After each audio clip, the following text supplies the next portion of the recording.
gestalt language processing, speech motor chaining, and so much more. Those were just a couple of the topics that I attended live talks at ASHA 2024. ASHA 2024 was in Seattle, Washington. This is our largest conference for speech language pathologists. I am doing a debrief today. If you've never been to ASHA, if you thought about going to ASHA, if you're wondering what everyone's talking about, seeing all the photos on Instagram, LinkedIn. We are getting into it today. I hope you like this debrief. Let me know. I love to get your messages on Instagram, ABA Speech by Rose, or when you write a review for the podcast. It means so much. It lets everybody know that we are talking about important things here on the podcast. Without further ado, let's get into the episode. You're listening to Autism Outreach Podcast, a podcast full of ready-to-use strategies to help those with autism strengthen their communication skills. Here's your host, Rose Griffin of ABA Speech, a speech therapist and board-certified behavior analyst who shares tips you can use in your next therapy session. Welcome to the show. Today, I am breaking down ASHA 2024 for you.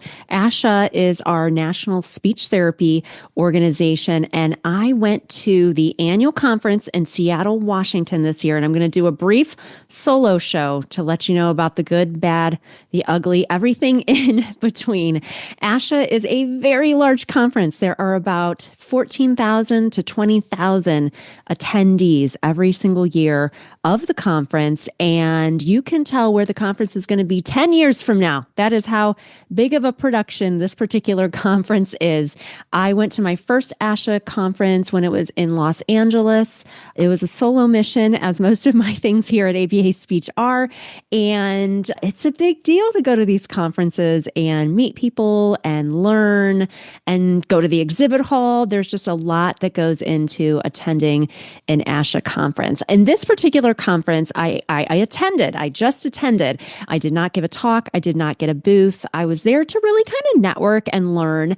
I am licensed in Washington State and had never been to Washington State. We provide a really cool service to ABA providers in Washington State. We provide teletherapy. We work with 6 clinics. We have 6 different speech therapy contractors, and Washington State has a cool program where the kids, if they qualify, get 12 weeks of ABA, Applied Behavior Analysis, and 12 weeks of speech therapy. And we provide that service here at ABA Speech. I don't always talk about it that often, but it's actually a huge part of what we do at ABA Speech. So I'll probably be talking about it more in 2025. So I go to the ASHA conference. It's in Seattle. I've never been to Seattle, so that was very, very exciting. My flights were pretty good, not too many delays. I get there the first day. Actually, funny though, I go to bed at 1 a.m. My son calls me at 4:30 Seattle time to let me know that he has a snow day. And that's how my first day started. I was like, well, I'm up anyway. I might as well go down to the first Starbucks. And for those of you watching on YouTube, I did get my home of the first Starbucks cup. I do have a love affair with coffee. I don't really discriminate, but I do love some Starbucks. I like Dunkin' too. So I went to Starbucks, and then I attended an amazing talk that first day. I went to a talk that was not autism related. Sometimes I try to go to different types of things just to learn from other people. And so this particular talk was from the Speech Production Lab, Jonathan Preston, Nina Benway, and Megan Leese. It was all about incorporating principles of motor learning in therapy. And it talked about speech motor chaining, which was a fascinating topic. So I do primarily serve autistic learners, but I do work 2 days a week in my kids' school as a speech language pathologist. So I see kids that are working on speech sounds, particularly R is my favorite one to try to tackle because I feel like it's challenging. And I'm always wanting to learn more. I don't always share that on Instagram because I got to keep it pretty focused on the one thing that I share about, which is autism and anybody who has complex communication delays. But that was a really amazing talk. And as I was getting ready to sit down for that talk, Carol came up to me. She is a member of the ABA Speech Connection, and she reached out and she said, are you Rose Griffin? And I said, yeah. And she let me know that she really enjoyed all of the work that I've done in the area of joint attention and naturalistic interventions, and that she listens to the show. So thank you, Carol, for listening to the show. Thank you for saying hi and coming up to me. That always kind of warms my heart. And that she's a member of our paid membership, the ABA Speech Connection, where we offer ASHA and ACEUs. So knowing that the things that I'm doing every single day here in my home office and where I tape the podcast always kind of warms my heart and reinforces me to keep going because sometimes it's hard. So that was a really amazing way to kick off the conference. It was great. Later that day, I went to some poster sessions. I went to the exhibit hall, which was really, really fun. The exhibit hall always has a special kind of vibe. It was funny. I was like exiting the one part of the exhibit hall and somebody was kind of walking fast behind me and they were like, hey, are you a speech therapist in BCBA?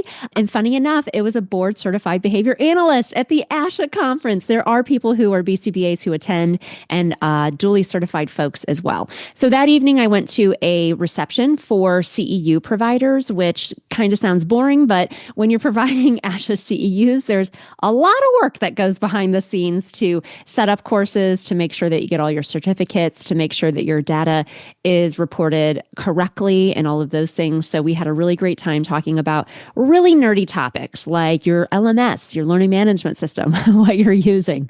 That was day one. On day two, I woke up and I went to some really interesting talks. I went to a talk about MTSS, which is a process where a student may not be getting IEP services, may not have gone through that process yet. And so we're serving kind of universal design, some students who need some help in those areas, which was interesting. I also went to a talk about providing group therapy for learners with complex communication needs. I think a group out of Ivy Mount School. One of the presenters was duly certified. We connected over on Instagram. Shocker, I know.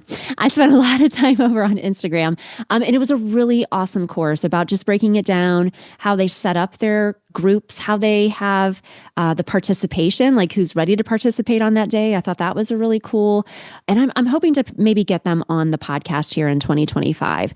And then I went to a talk about, I believe it was a critical appraisal of gestalt language processing. That may not be the exact title of the talk, but this talk, which I thought was really wild on ASHA's part, and it was a great conference, ASHA, if anybody's listening, it was absolutely amazing, but I thought it was interesting that they put this talk in such a small room, because if you know anything about gestalt language processing, you know that it's a hot topic, people. It's a hot topic, the hottest of topics.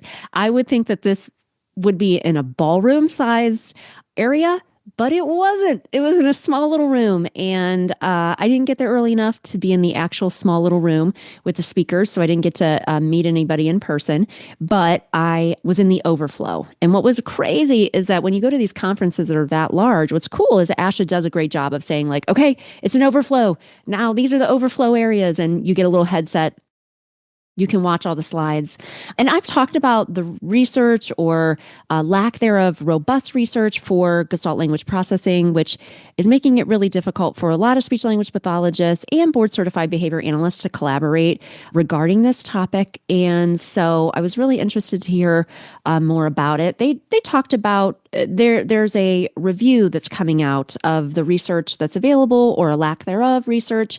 And so they just presented some of those points, discussing them and trying to and then at the end, they kind of shared, Dr. Howard Shane talked about some particular influencers who share about gestalt language processing and things that they've said, and maybe kind of some rebuttals. It felt like a very emotionally charged conference around that topic. I can definitely see that this topic in real life is putting us again in that kind of like us versus them mentality, which feels kind of yucky inside for me, because I like to collaborate. Let me paraphrase that. We have to collaborate. We're ethically called to collaborate.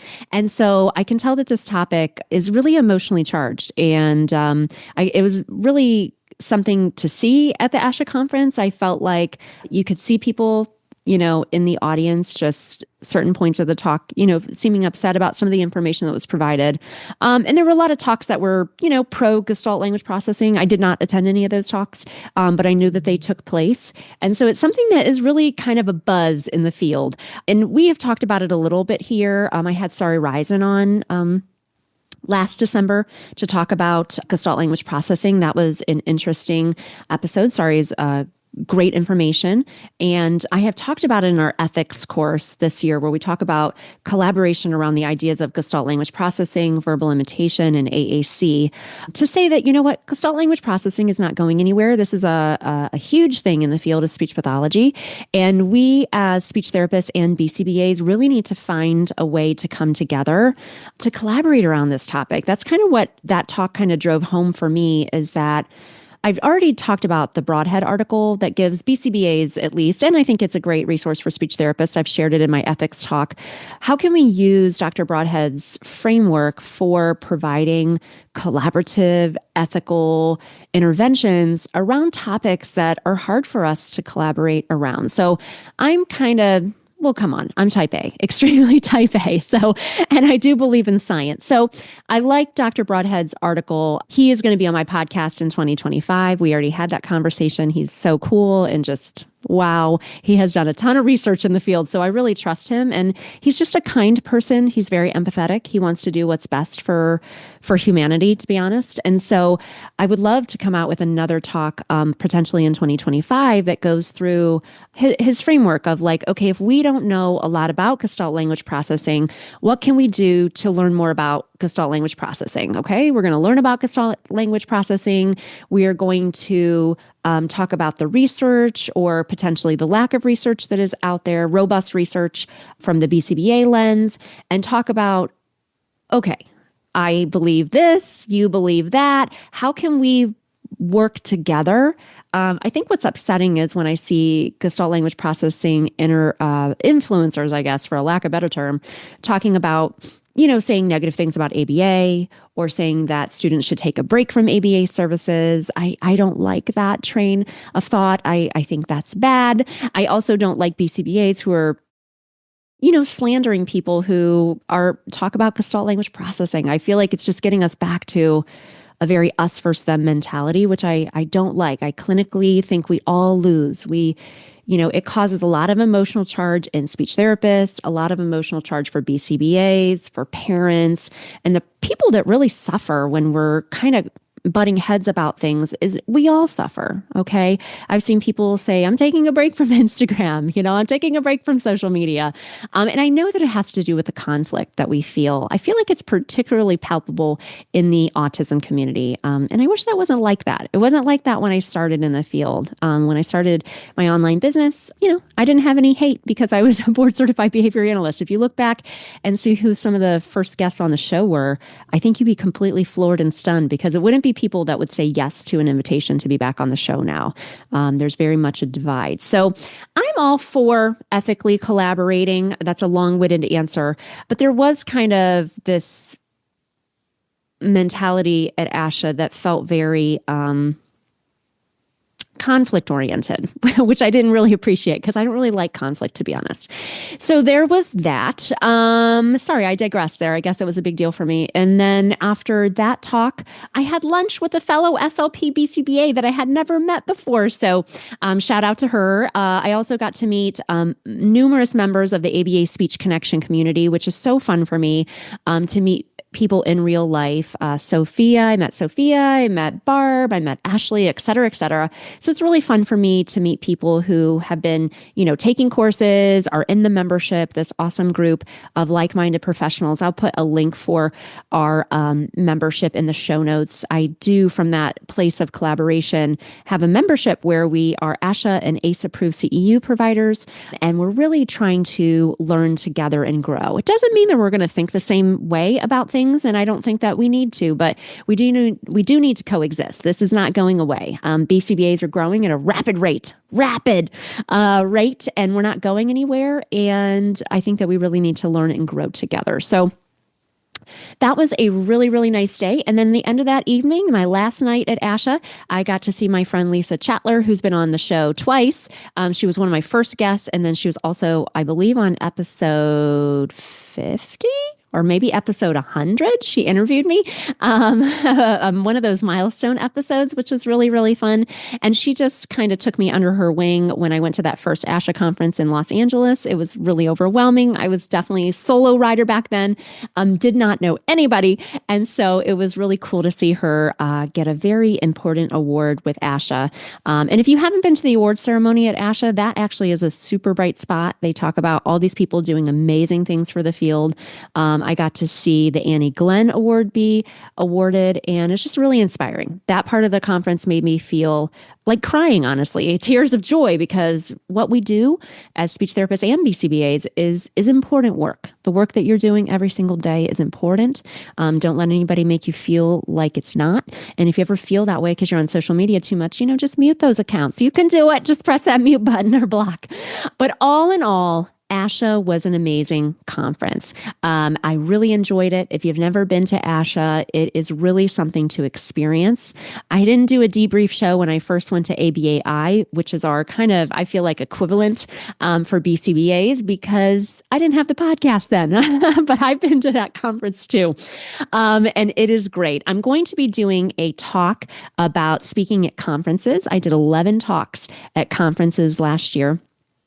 And I need to take a nap, people. I need to take a nap. It was a lot, but I was really excited talking in front of a live group of people, especially like 300 to 500 people, which I got a lot of practice with this past year. It made me extremely nervous. So I wanted to kind of shift my mindset around that topic in 2024. So I really, just like in Rose fashion, went all in on it. And I had a great time. I loved meeting everybody. I loved speaking from the stage, speaking in small little rooms that were standing room only.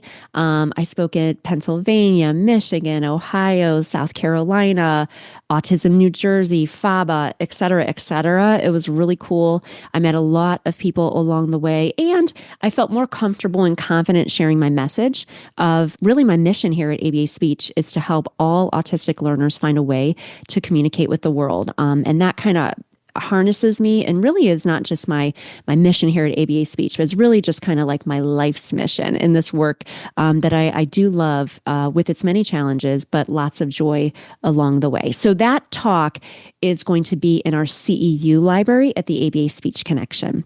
Thank you for listening to my ASHA debrief. If you have any questions about what I have shared today, please always feel free to reach out to me on Instagram, ABA Speech by Rose, or, join me in the ABA Speech Connection membership. We have a great time learning with like-minded individuals. Until next time, I'll see you soon.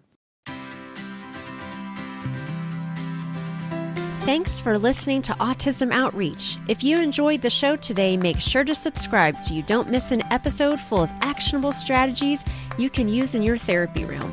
Write a review too. That would mean so much to me. I always love hearing from you. Have a specific topic that you want included on a future show? Reach out over on Instagram, ABA Speech by Rose, or visit me at www.abaspeech.org.